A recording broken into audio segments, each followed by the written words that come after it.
Hi, this is Shane with Ozone Water Systems.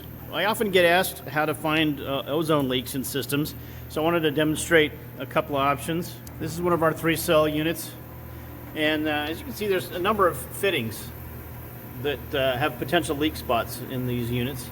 The blue lines here are cooling water, so those are pretty obvious if you get water coming out, but we've got either air or ozone gas on quite a few fittings in here. Here's where the gas comes in and out. And then on the outside of the generator, we've also got a number of gas fittings. So you can see it can be fairly daunting sometimes if you're not quite sure how to look for those leaks. The most obvious way that most people would attempt is with just soapy water. But I've just got the system in purge mode here. So it is under pressure. So in this system we've got 20 psi pressure. And then we got some gas flow. The gas flow at this point is not that important. It just needs to be mostly under pressure. And you're just going to get some soapy water and check each fitting. You're looking for bubbles, just like you would any air leak, like in an air compressor. But I like to put a rag around the fitting and then spray it with some soapy water. I actually like Windex. It's kind of my preferred thing because it doesn't leave a lot of any kind of residue, or once you get done, you can kind of wipe it up and it evaporates pretty quick. Now, this test is nice because you can do it without the system making any ozone. You know, the high voltage is not activated, so I can be up here near the high voltage section without being any concern of shock, electrical shock. But I still like to put the rag around it so that when I don't get any overspray onto some, any of the wiring or other circuit boards, because there are a few exposed components in here that you don't want to get wet. But so just be strategic about your spraying with the Windex or the soapy water. So, obviously if you have a leak, you're going to see some bubbles.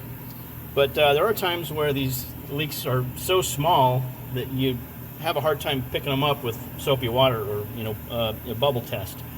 But it doesn't take much of a leak if there's ozone present, to be a significant problem. And you got safety issues, so you've got to shut it down until you can figure it out. If you can't find it with the soapy water test, really useful way to do it is with the potassium iodide solution. It comes in different forms. This is a granular, it just basically looks like salt. So if you can see here, this is really fine.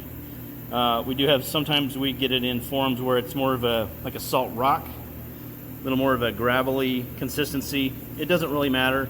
What you're going to do, I like to get a spray bottle and just fill it with water, and then you just put a pinch of it, probably, maybe half of this much would be plenty for a bottle of water like that. And you just mix that up, and if you've got ozone generators, just to have a bottle of this around handy.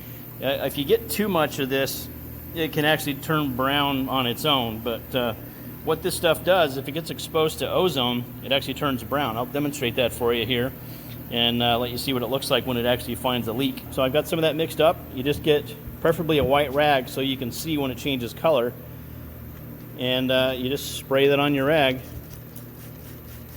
This isn't dangerous to your skin, it's just harmless. So I've got this damp rag here. Now I'm going to intentionally create a small leak, so I'm going to turn on ozone. You don't need much, so I'll kick that on.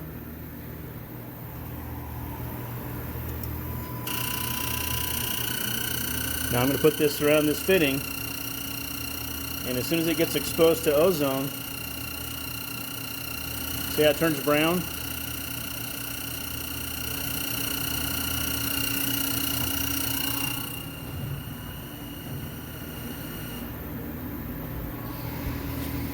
So as soon as it gets exposed to ozone, it turns brown. So it makes it really obvious when you find your leak. You don't want to get near the high voltage connections while it's making ozone, because there's high voltage up there. But all these other fittings, you can easily get your rag and just one at a time go around each fitting and see if you get a color change.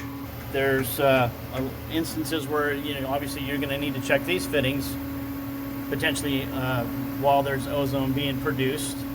So let me show you how I do that. All right, so what I've done here is I've just got my paper towel or cloth, and I've just tore it into small strips. Now, all you got to do is take these strips, just get them wet with the solution.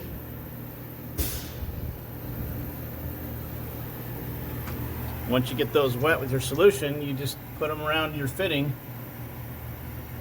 wrap them tightly around any joint you want to check. Can't do this one-handed. Let me wrap it real quick. All right, so I've wrapped my strips around the joints in question. I didn't cover them all, but you get the idea. So you just wrap it around any joint in question. Make sure it's damp with the solution, and you can really cover up every single fitting in here that's needed to be checked. One important note, if you believe you have a leak inside the cabinet, don't shut the door. If you were to shut this door for that test and you turn it on and there's any leak, it's going to turn all your rags brown. So you got to leave the door open, protect the area as needed to make sure that nobody's in danger, but you don't have to run it for very long. So turn on ozone at this point, and then for, 30 seconds or a minute, turn off ozone, and then go back and check each one of your little rags one at a time. If any of those fittings are leaking, you'll have brown on your little rag. So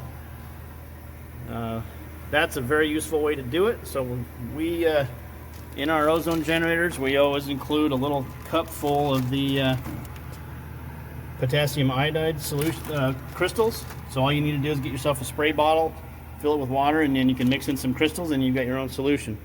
That's the best way to check for leaks. Hope that's helpful. If you have any questions, feel free to call our tech support. Our Phoenix office is 480-421-2400.